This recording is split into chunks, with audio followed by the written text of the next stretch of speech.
A woman's worth is not defined by her uniform, but in the glittering, ruthless world of New York's elite, Seraphina Dubois never got the memo.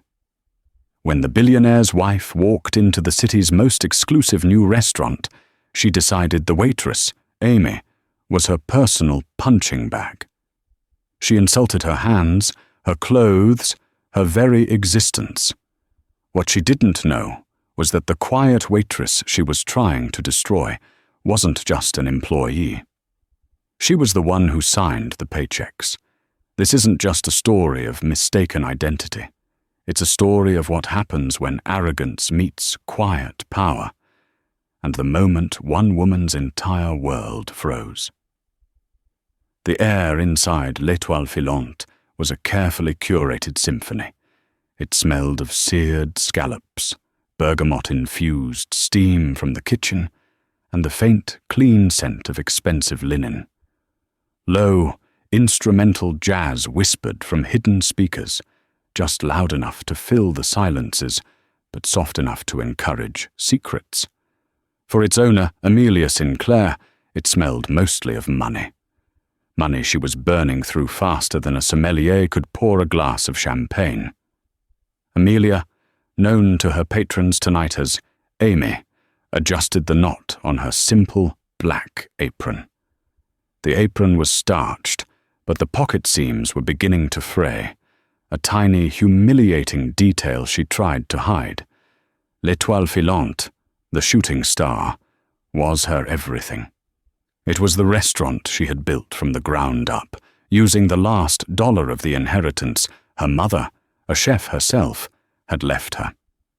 She had poured her former life as a high-paid corporate lawyer and every ounce of her savings into polished marble, hand-blown glass fixtures, and a state-of-the-art kitchen for her volatile, brilliant head chef, Antoine. It was, by all accounts, a culinary masterpiece, and it was failing. 6 months after its grand opening in Soho, the restaurant was a critical darling, but a financial disaster. The reviews were glowing, but the high-end clientele of New York was fickle. They came, they saw, they posted on Instagram, and they moved on. Now, Amelia was drowning in debt.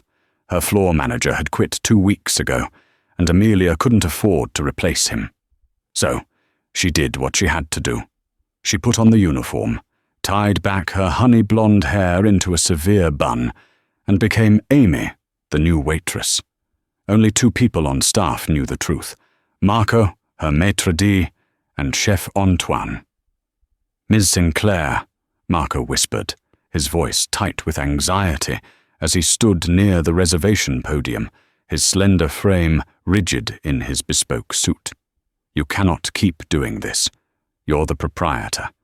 You should be managing the books, not bussing tables." "Marco, if I don't bus tables, there won't be any books to manage," Amelia whispered back, her eyes scanning the half-full dining room. Tuesday nights were always brutal. "We need to cut labor costs. That means I am the labor." "But your hands," he gestured. Amelia hid her hands behind her back. They were a mess. Her nails, once perfectly manicured for boardrooms, were short and chipped. A fresh red burn from a hot plate this morning ran along her index finger. They were the hands of a worker, not an owner. "They're fine," she said, forcing a smile. "Besides, it's good for me to see the floor from this angle, to see what the customers really think." "Tonight you may not like what you see," Marco muttered. "The 8 o'clock reservation, a VIP booking, a Mr. and Mrs. Dubois." Amelia's head snapped up. "Dubois? As in Julian Dubois? Dubois capital?" "The very same," Marco said, his expression grim. Amelia's stomach turned to ice, then lead. Julian Dubois. He was the most sought-after venture capitalist in the city. He was also her last hope. She had spent the last 2 weeks tirelessly networking, pulling every string she had from her old life, just to get a meeting with him. That meeting was scheduled for Thursday. In 36 hours, she had submitted a pristine pitch deck detailing her expansion plan, her cost-benefit analysis, and her vision for a global brand. The pitch deck featured her professional headshot, looking every inch the powerful CEO. Now he was coming here, and she was dressed as a waitress. "Marco," she said, her voice a strained hiss, "you have to keep him away from me. Put him in Liam's section, or yours. Anywhere but mine." "Liam is too new, Ms. Sinclair. He'll panic, and I am managing the door. It's a two-top, right in the center." Marco looked pained. "You're the most experienced waitress we have on the floor tonight." Amelia's heart hammered. This was a catastrophe. If Julian Dubois saw her like this, her credibility would be shattered. He'd see her not as a savvy entrepreneur, but as a failed dreamer playing dress-up. Okay. She took a deep breath, the lawyer in her surfacing. "I'll wear my hair down. Maybe he won't recognize me. It's dark. I'll just be Amy. I'll be professional, quick, and invisible. He'll be focused on his wife. It'll be fine." "About his wife," Marco began. But just then, the heavy glass doors of L'Étoile Filante swung open. A cold gust of October air swept in, carrying the scent of expensive perfume. Something heavy, like jasmine and entitlement. A man and a woman stood silhouetted against the bright city lights. The man, Julian Dubois, was tall and sharp, his dark hair peppered with distinguished silver. He was already looking at his phone, his expression impassive. The woman beside him, however, was radiant and terrible. She was wrapped in a white fur coat that probably cost more than Amelia's monthly payroll. Diamonds glittered at her ears and throat. This was Seraphina Dubois. She surveyed the elegant dining room not with appreciation, but with the bored disdain of a queen inspecting a colony. "Julian, put that phone away," Seraphina snapped, her voice like cracking ice. "And tell the little man we're here." Marco, the little man, plastered on his professional smile. "Good evening, Mr. and Mrs. Dubois. Welcome to L'Étoile Filante. Your table is ready." Amelia felt a cold dread settle over her. She grabbed a water pitcher, her hand trembling, and faded back into the shadows. Invisible, she told herself. Just be invisible. Seraphina Dubois did not walk. She glided, as if the floor were not quite good enough for her designer heels. She left her fur coat on, draped over her shoulders like a royal mantle. Julian, trailing a step behind, was already murmuring into his phone. "Just push the meeting, David. I don't care. Handle it."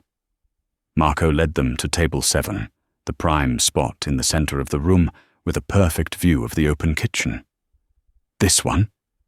Seraphina stopped dead, her lip curling. "It's in the middle of everything. Don't you have something more private? A booth?" "My apologies, madam," Marco said smoothly. "This is our most requested table.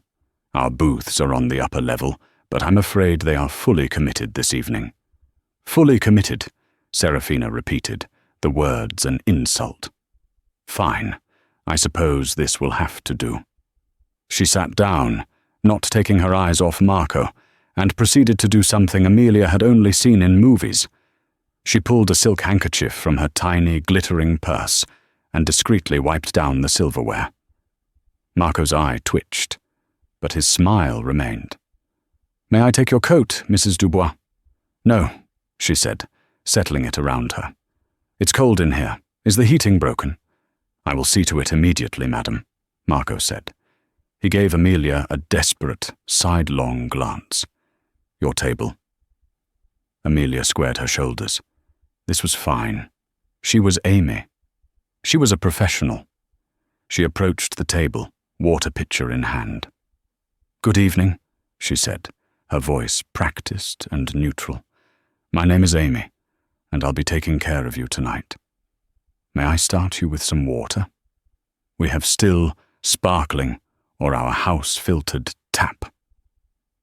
Julian didn't look up. Seraphina, however, raised her perfectly sculpted eyebrows and gave Amelia a slow, deliberate head-to-toe scan. It was not a glance.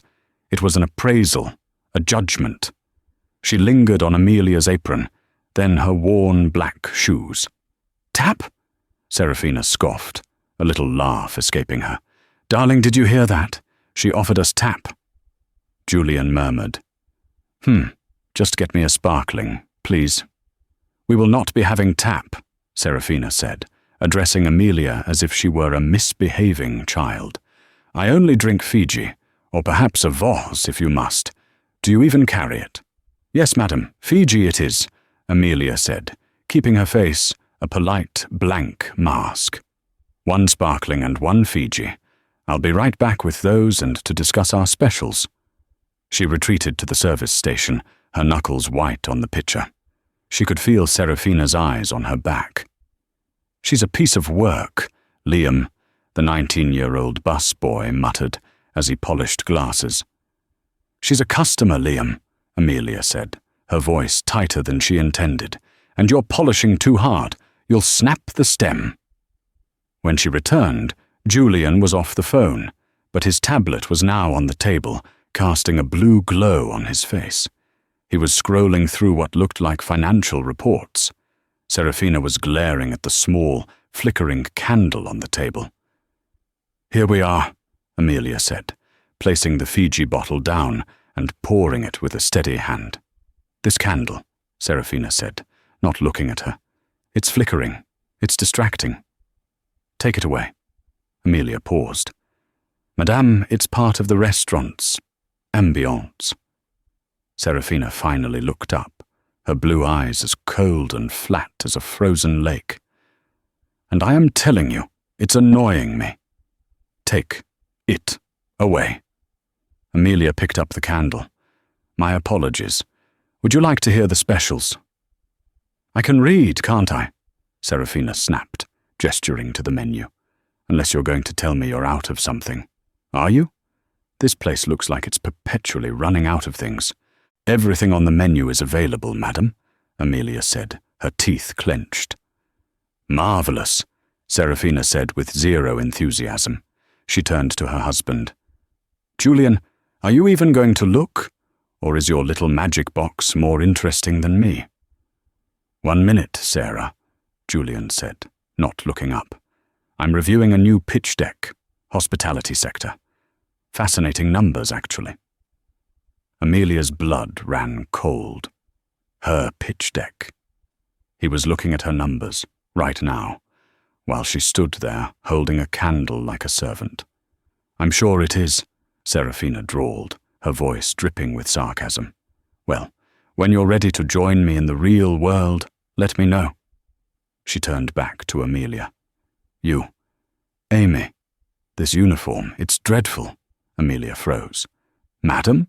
The uniform, it's a cheap polyester blend, isn't it? It's shiny.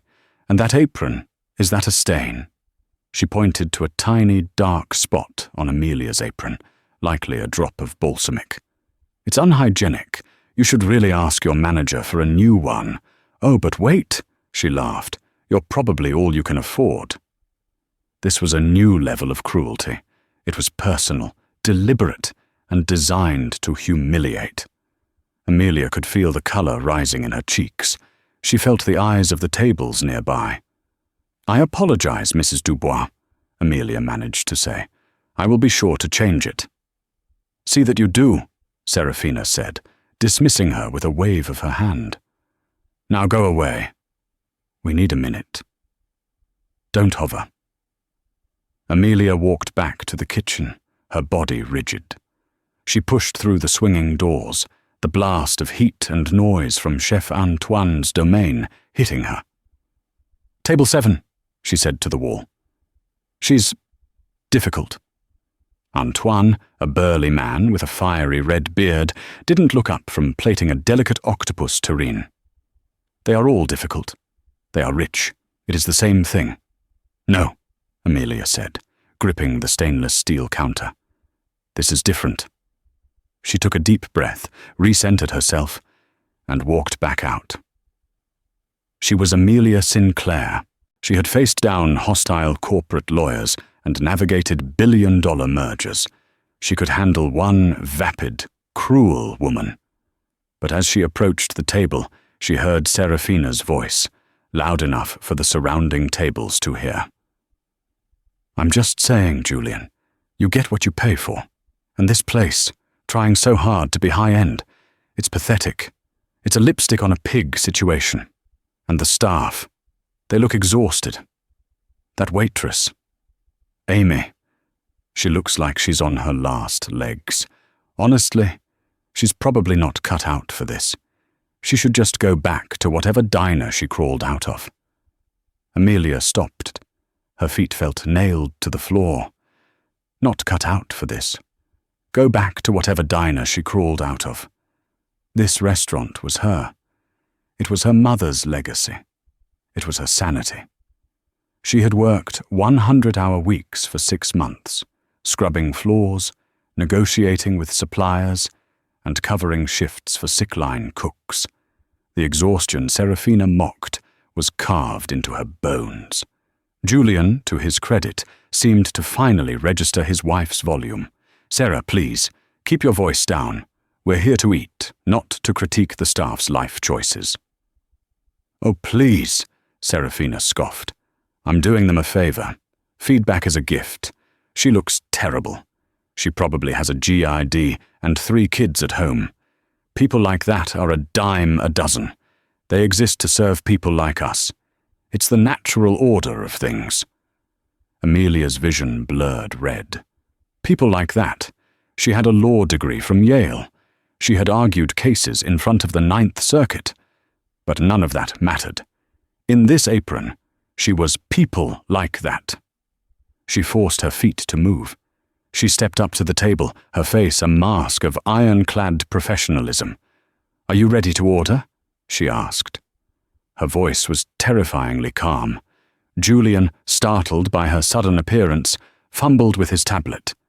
"Ah, yes, I'll have the ribeye, medium rare, and a bottle of the 14 Stag's Leap." "An excellent choice, sir," Amelia said, noting it down. She turned to Seraphina. Seraphina tapped a long, blood-red fingernail against the menu. "This is all so uninspired. I want the foie gras torchon, but I don't want the fig jam. It's childish. I want a balsamic reduction, a real one, not that syrupy garbage, and it should be 25-year-old balsamic. Ask the chef." "I am certain Chef Antoine uses only the finest ingredients," Amelia said. "I will pass on your request." "And then," Seraphina continued, "I want the lobster, but I don't want it thermidor. That's so 1980s. Can't he just poach it in butter? And I want Russian Osetra caviar on top, not that cheap American roe." "We do offer an Osetra caviar service, madam," Amelia said. "I can certainly have that added to the butter-poached lobster." "See? Was that so hard?" Seraphina said, as if she had just trained a particularly stubborn dog. "Now, wine. Your husband's choice is pedestrian. Stag's Leap." She rolled her eyes. "Bring me a real wine. A 1998 Chateau Latour." Amelia didn't have to check the wine list. She knew her cellar by heart. It was her biggest asset and her biggest liability. "A wonderful vintage, madam," Amelia said. "Unfortunately, we do not have the 98 Latour. I can recommend the 2005 Chateau Haut-Brion, which is drinking spectacularly right now. Or if you prefer a Pauillac, our 2003 Latour is quite robust." Seraphina held up her hand, cutting her off. "Stop, just stop. You're recommending." "I'm merely offering an alternative, madam." "No," Seraphina said, leaning in, her voice dropping to a conspiratorial, venomous whisper. "You're recommending because you don't have it, because this entire restaurant is a cheap facsimile of luxury. You recommend the Haut-Brion because it's what you can get, not what I want. It's pathetic." She then did something that crossed a final line. She reached out and, before Amelia could react, seized her wrist. She turned Amelia's hand over, exposing the palm. "Look at this," Seraphina said to Julian, who was cringing. "Just look at her hands. The nails are broken. She has... Is that a burn? How utterly disgusting.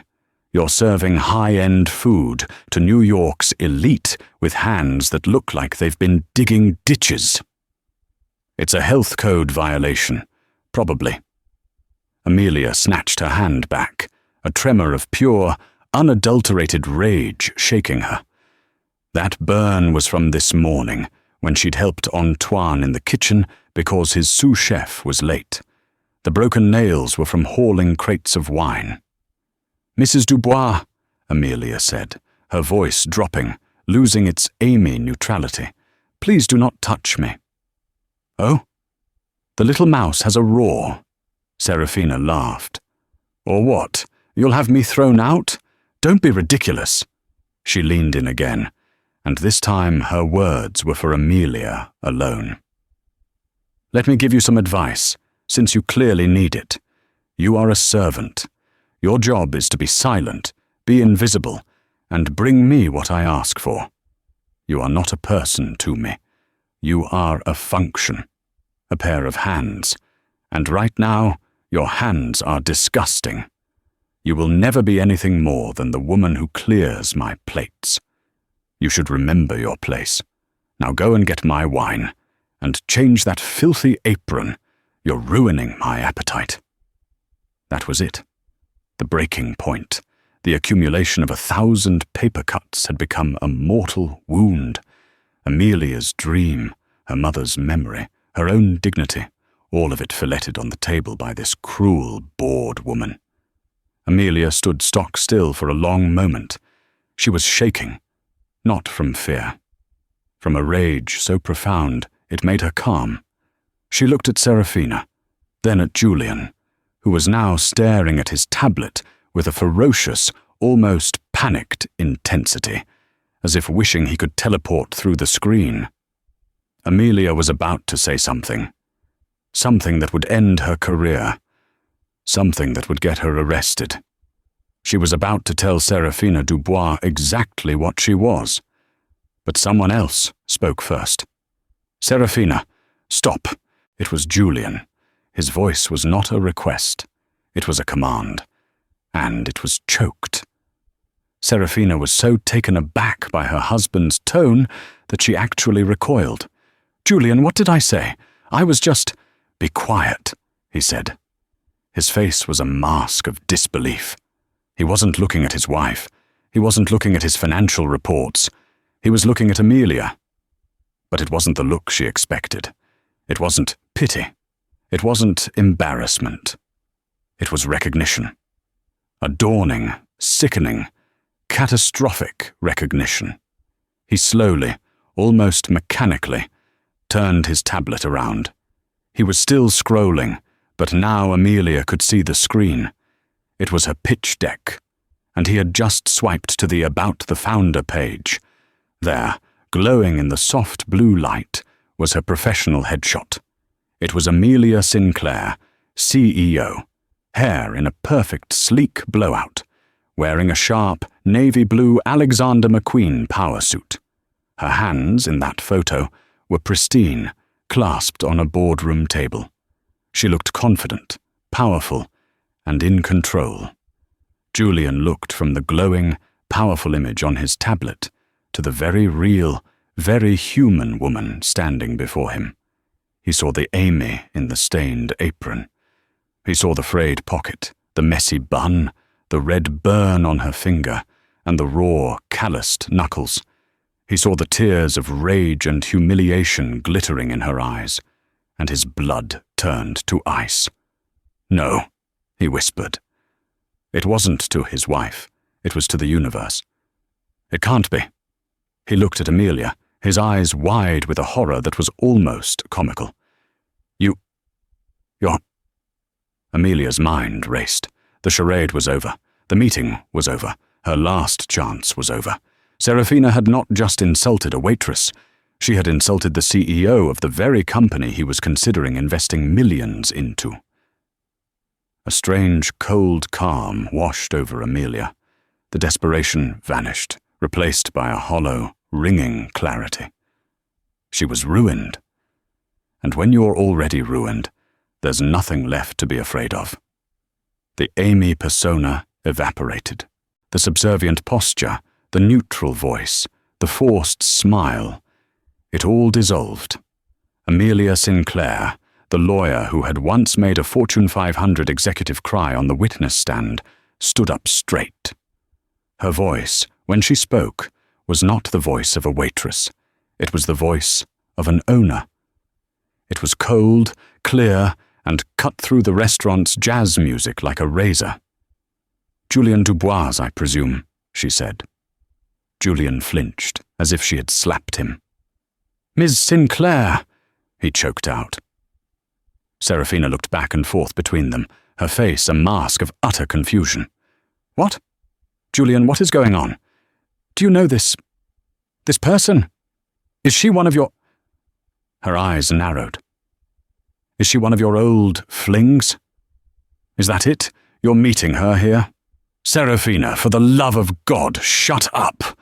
Julian hissed, finally snapping. He stood up so quickly his chair screeched on the hardwood floor, causing heads to turn across the entire dining room. "Don't you dare speak to me like that!" Seraphina shrieked. "Mrs. Dubois," Amelia said, her voice slicing through Seraphina's anger. Seraphina stopped, stunned by the sheer authority in Amelia's tone. "No," Amelia said, her eyes locked on Seraphina's. "I am not his old fling. My name is Amelia Sinclair." She paused, letting the name hang in the air. Julian looked like he was going to be physically ill. Seraphina just looked baffled. "And?" Seraphina demanded. "Is Amelia Sinclair supposed to mean something to me? Should I be impressed?" Amelia took one step closer to the table. She looked down at the arrogant, cruel woman who had just spent 30 minutes trying to tear her apart. "No, you shouldn't be impressed," Amelia said, her voice dangerously quiet. "But your husband should be. Because I'm the woman whose pitch deck he's been reading for the last 20 minutes. She nodded toward the tablet. "I'm the woman he's supposed to meet on Thursday to discuss a multi-million-dollar investment." Amelia leaned in, her gaze unwavering. "I am the woman who owns this restaurant." The silence that fell over table 7 was absolute. It was a vacuum, sucking in the ambient noise of the restaurant until all that was left was the ringing in Seraphina's ears. Seraphina Dubois froze. Her face, so animated with cruelty moments before, became a perfect porcelain mask. Her mouth was slightly open. Her eyes, fixed on Amelia, were wide and blank. She was a statue of arrogance, caught in the exact moment the pedestal beneath her turned to dust. Her brain was visibly trying to compute the information. It was a cog and gear system, grinding against an impossible fact. Waitress, Amy, disgusting hands, remember your place, collided with owner, Amelia Sinclair, pitch deck, multi-million-dollar investment. The two realities could not coexist. You're lying, Seraphina whispered. It was the only defense she had. "You're a liar.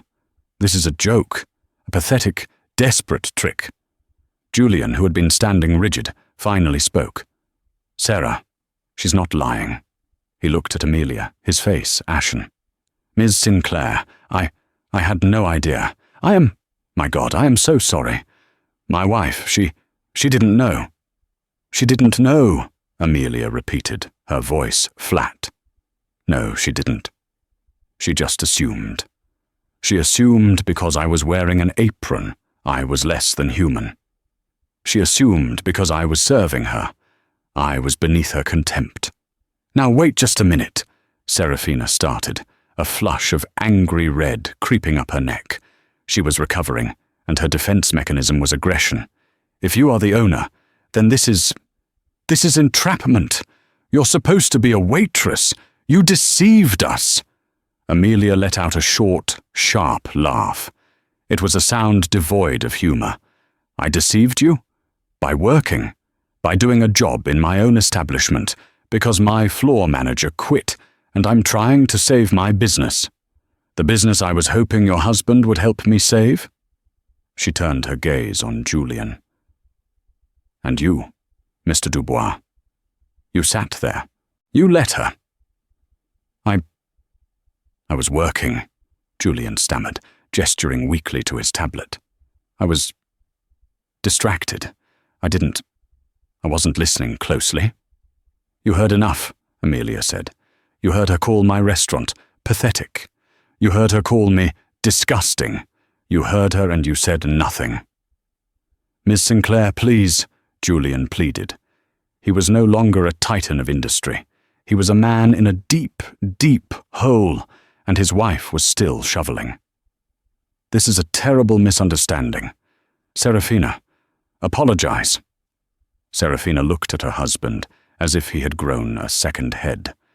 "Apologize? To her? She's the one who should apologize for this charade. It's unprofessional. If you're the owner, you should be ashamed of yourself, dressing in those rags, deceiving your customers." The dining room was now dead quiet. Every table nearby was shamelessly listening. Marco was standing by the podium, his face pale, his phone in his hand, as if debating whether to call the police or an ambulance. "Ashamed," Amelia said, tasting the word. "You're right, Mrs. Dubois. I am ashamed. I'm ashamed that I ever thought I needed money from a man who would sit silently while his wife systematically dehumanizes another person.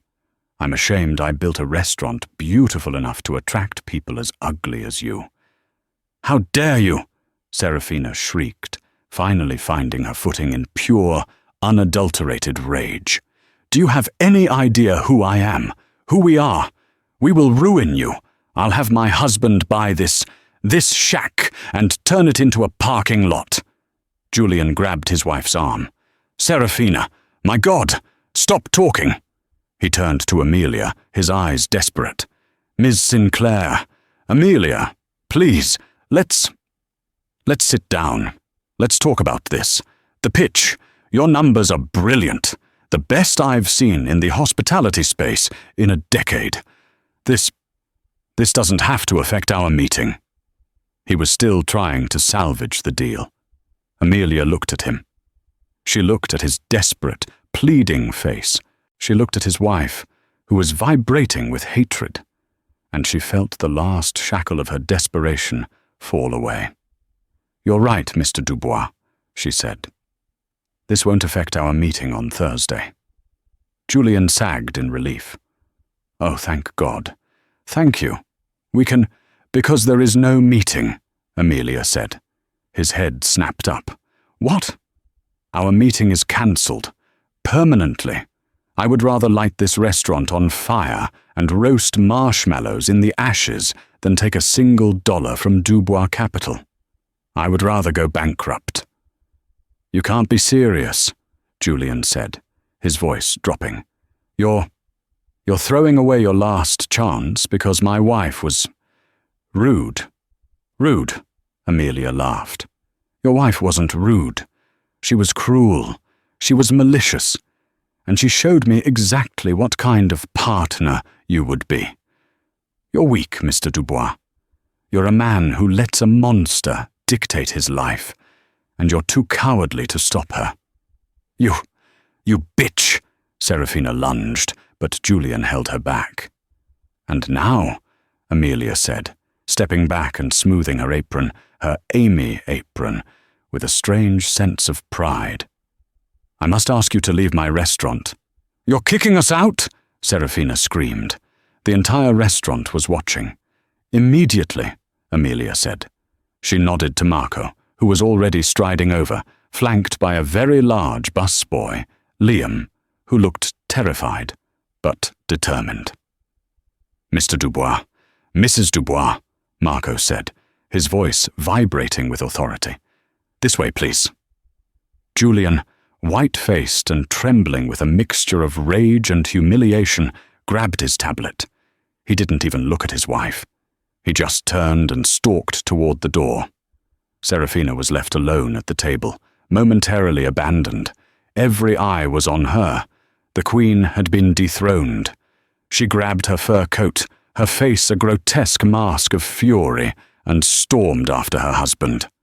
"You will regret this," she hissed at Amelia as she passed. "This isn't over. You'll be serving fries in a month."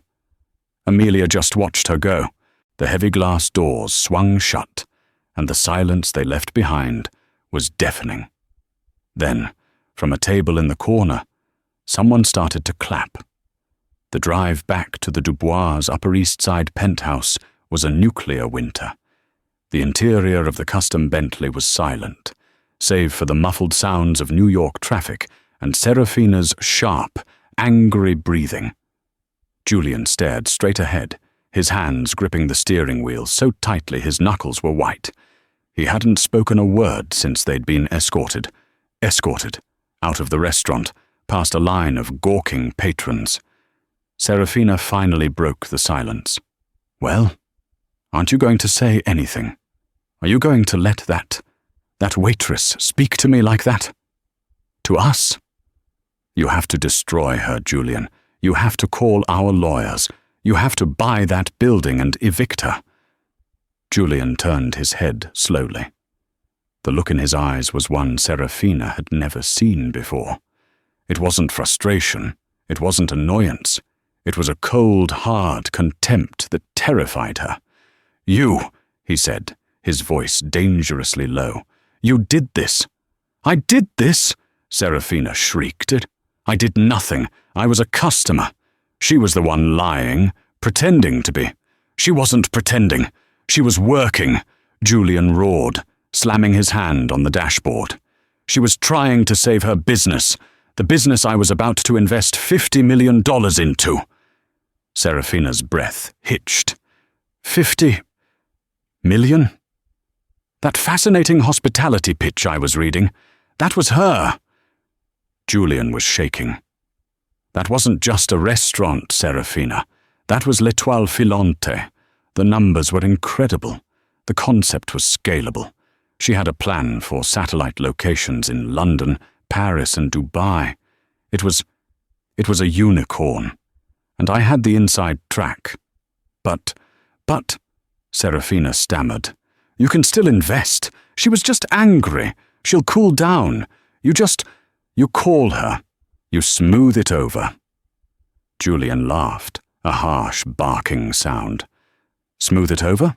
Did you hear what you said to her? Did you hear what I let you say? Go back to whatever diner you crawled out of. Your hands are disgusting. You'll never be more than the woman who clears my plates."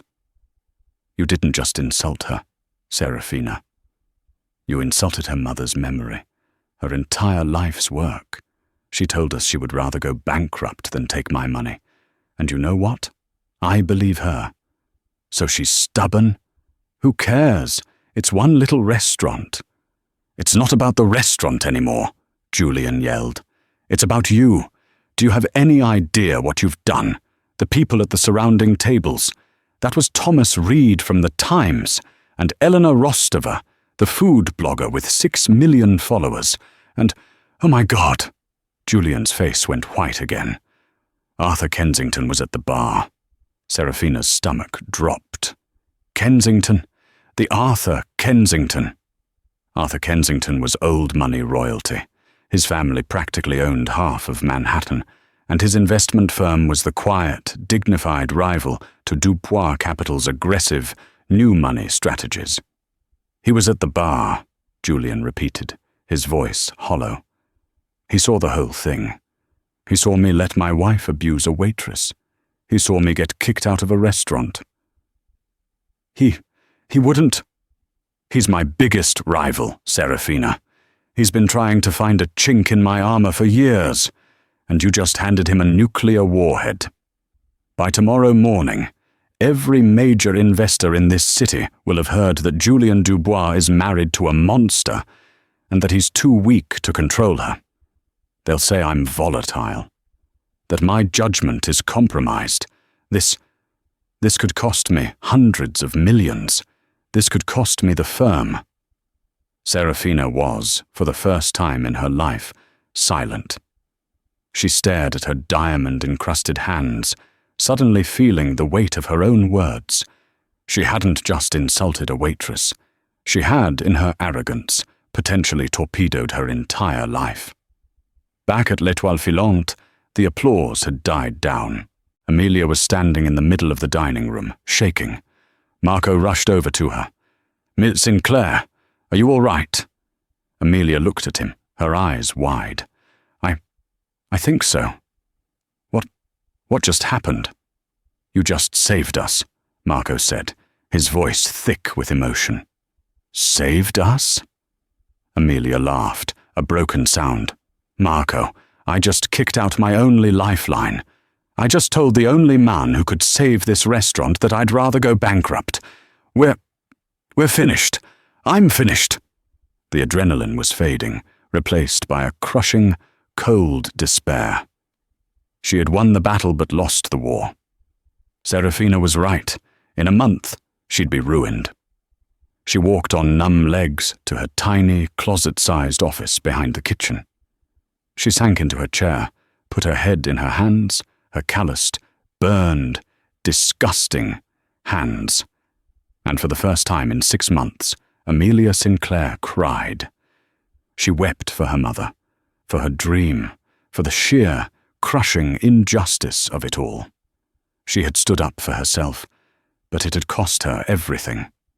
The next day was a blur of muted grief. Amelia walked through the motions of prepping the restaurant for dinner service, but her heart was a lid weight. She was composing the speech in her head, the one she would have to give to her staff. "I'm sorry. I've failed you. We're closing." She was in her office, staring at a stack of unpaid invoices, when Marco knocked softly.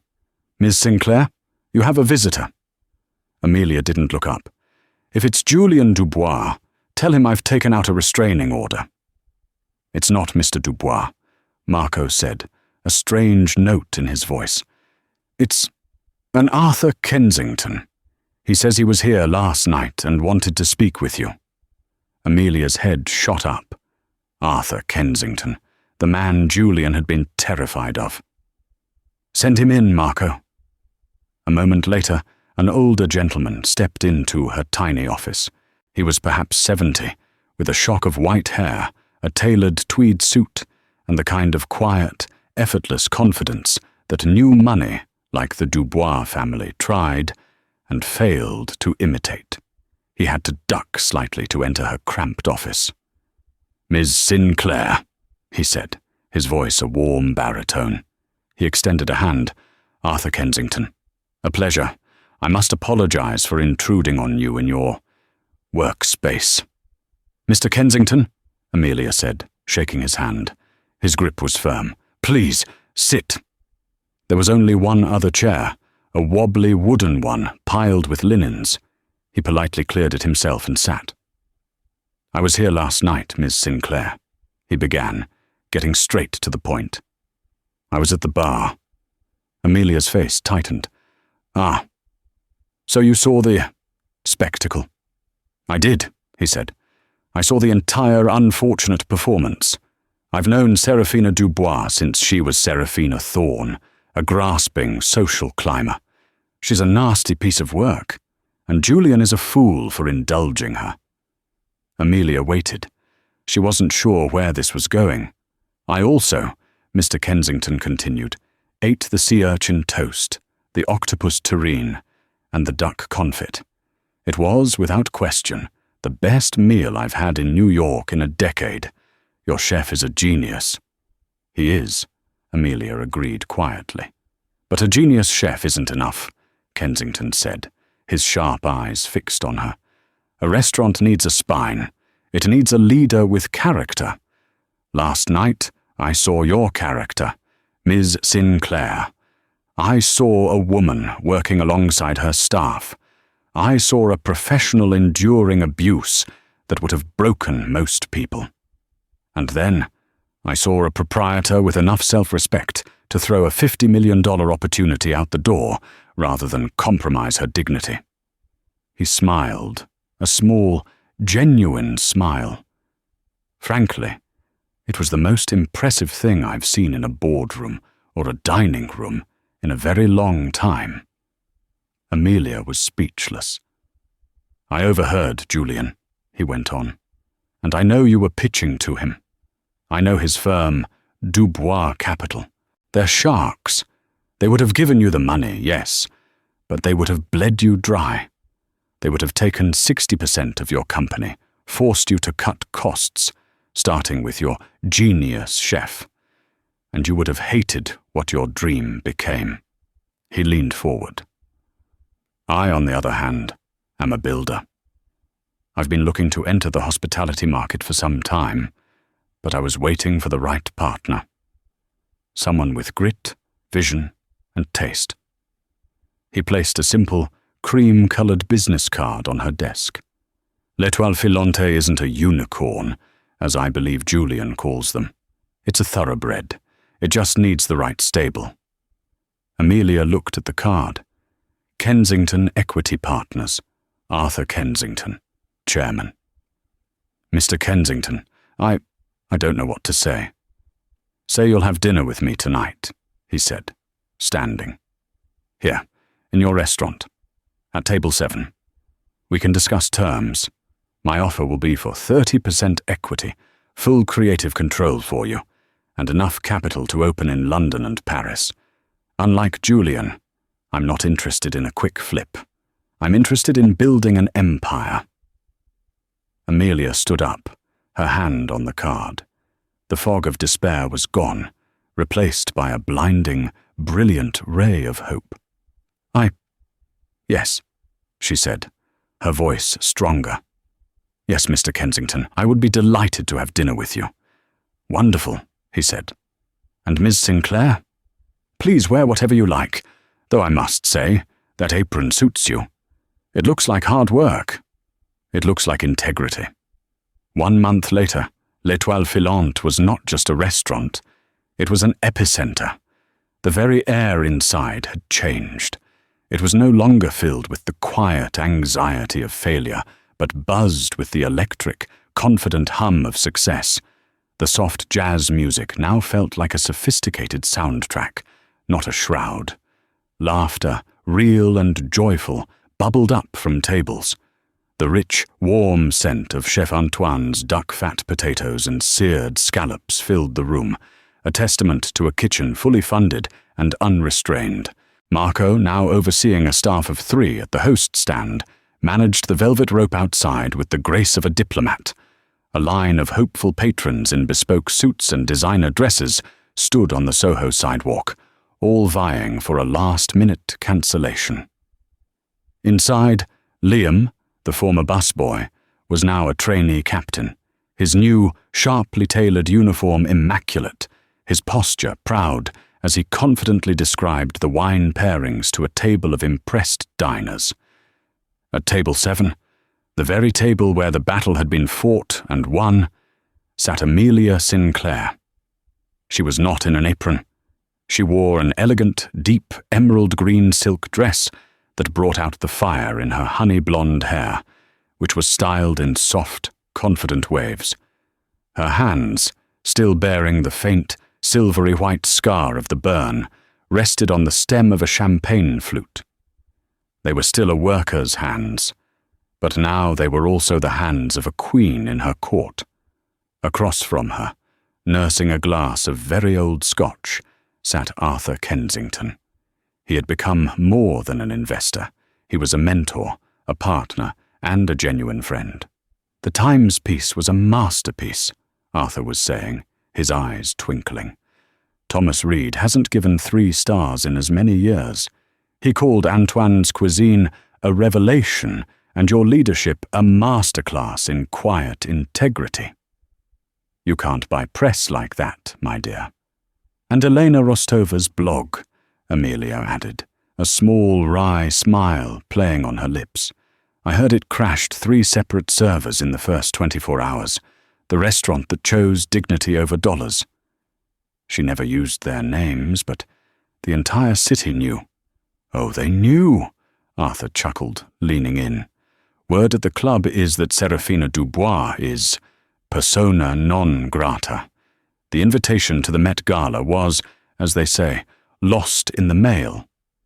The board of the Children's Hospital, which her family founded, politely asked for her resignation. It seems that overt cruelty is the one sin high society won't forgive. When it's made public, Amelia felt a small, cold pang of vindication. And Julian? Julian, Arthur said, his expression hardening slightly, is fighting for his life. His firm is built on an image of ruthless, infallible judgment. And he was filmed. Did you know that? A diner 2 tables over filmed Seraphina's entire tirade and his passive acceptance. It's been circulating privately among the investment banks. His partners are not pleased. They're seeing him as a liability, a man led by the nose by a volatile, toxic woman. He's bleeding investors. As if summoned by the conversation, Amelia's phone, sitting on the table, buzzed with an unfamiliar number. She frowned. Excuse me, Arthur. I normally wouldn't, but... By all means, he gestured. You're the boss. She answered, her voice crisp and professional. Amelia Sinclair speaking. A pause. Then, a voice she barely recognized. It was thin, frayed, and stripped of all its former confidence. Ms. Sinclair. Amelia, it's Julian. Julian Dubois. Amelia's smile didn't waver, but her eyes turned to ice. She put the call on speaker, giving Arthur a slight nod. Mr. Dubois, what a surprise. I trust you're not calling to make a reservation. I'm afraid we're fully committed for the next 3 months. Perhaps my assistant can help you find something for early spring. No, he said, the word a choked-off sound. I'm calling to apologize. Again. Sincerely. What my wife did. What I allowed to happen. It was inexcusable. It was a grotesque failing on my part. I agree, Amelia said calmly, taking a sip of her champagne. It's had consequences, Ms. Sinclair, he stammered, the desperation rolling off him in waves. You have to understand. The story, it's everywhere. That blogger, Kensington. He's been telling everyone. Mr. Kensington, Arthur interjected, his own voice a deep, authoritative rumble, has been telling the truth. It's a novel concept for your circle, perhaps. Julian audibly flinched. Arthur, you're there. Of course you are. He took a shaky breath. Listen to me, both of you. My partners. The board held an emergency ethics meeting. An ethics meeting, can you believe it? They're talking about invoking the moral turpitude clause in my contract. My own contract. Seraphina, my God, she's a pariah. She hasn't left the penthouse. Her life is over. A tragedy, Amelia said, her voice dripping with irony. And you're calling me why, exactly? To share the good news? I'm calling to fix this, he said, his voice rising, regaining a fraction of its old command, only to crack into desperation. I need a win. I need to show them I've made amends. I need to show them my judgment is sound. I'll beat Kensington's offer. Whatever he gave you, I'll double it. Right now, 70 million. 80 million, 100 million. Just let me back in. Let me be your partner. We can release a joint statement. We can fix my reputation. There it was. Not an apology for her, but a desperate bid to save himself. Amelia looked across the table at Arthur, who was watching her with a quiet, proud smile. He had given her this power. He had given her this freedom. She didn't need to be afraid, ever again. "Julian," she said, her voice soft, but with a core of steel. "Do you remember what you were doing that night, when your wife was calling my hands disgusting and telling me I'd never be anything more than a servant? I was on my tablet. I was distracted." "No," Amelia said, cutting him off. "You were calculating. You were looking at my pitch deck. You were weighing the millions you could make against the dignity of the person standing right in front of you. And you decided to stay silent. You decided my dignity was an acceptable loss. You didn't just let her insult me, Julian. You sat there and calculated whether my business was worth more than my soul. That's not... It wasn't... It was everything," she said. "So no, Mr. Dubois. You can't double Arthur's offer. You can't triple it. You don't have enough money in your entire portfolio to buy back the respect you lost in this room. I'm no longer in the market for new investors. My partnership with Mr. Kensington is proving to be, as you once said, fascinating." "But please," he whispered, "you don't understand. I'm ruined." "You're not ruined, Julian. You're just exposed," Amelia said. "However, I'm not a monster. I can offer you a table." A tiny, pathetic spark of hope entered his voice. "You can? A table for two? Tonight?" "Oh, no," Amelia laughed lightly.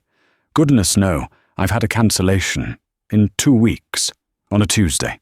9:45 p.m. It's a small table by the service bar. I'm sure you won't mind. And of course, it would be a table for one." The silence on the other end was absolute. Finally, Julian whispered, "For one? What about Seraphina?" "Ah, yes. Mrs. Dubois," Amelia said. She leaned back in her chair, the picture of casual power. "I'm afraid my establishment has a new policy, Mr. Dubois. We reserve the right to refuse service to anyone who creates a hostile or abusive environment for my staff. And your wife, well, she is permanently banned. We don't serve monsters here." She didn't wait for a reply. She ended the call and placed the phone face down on the table. Miles away, in a penthouse so high it was almost silent, Julian Dubois stared at the black screen of his phone. The air was cold. In the other room, he could hear Seraphina weeping, not for her cruelty, but for herself. Her face, once her greatest asset, was blotchy and swollen. Her phone, once her lifeline to the world, sat on a marble table, dark and silent. The divorce papers were on the table between them. He looked at her, not with love, not with pity, but with a pure, cold loathing. She was the one who had lit the match, but he knew, with a sickening certainty, that he was the one who had stood by and let his entire world burn. Back at L'Étoile Filante, Amelia Sinclair raised her glass. Arthur met it with his own. "To empires," Arthur said, his voice a warm toast. Amelia smiled, her eyes glittering. "To character," she replied. She took a sip, the champagne tasting like hard work, like integrity, and like the sweetest, most satisfying victory. She glanced down at her hands, turning them over in the soft candlelight. The scar was a pale, beautiful reminder. They were not, she thought, disgusting at all. They were the hands that had fought, that had bled, and that had built all of this. And they were just getting started. And that's the story of how Seraphina Dubois' own arrogance became her downfall. She thought her wealth made her untouchable, but she forgot one simple rule. Be kind to people, because you never know who you're talking to. The waitress she tried to humiliate turned out to be the woman who held all the power. Amelia built her empire not just on good food, but on good character, proving that integrity is the one investment that always pays off. What did you think of Seraphina's karmic justice? Was it served hot enough? Let me know in the comments below. If you loved this story of drama and real-life karma, please hit that like button, share it with a friend who loves a good twist, and make sure you subscribe to the channel for more stories just like this one. We have a new one dropping every week, and you won't want to miss it. Thanks for listening.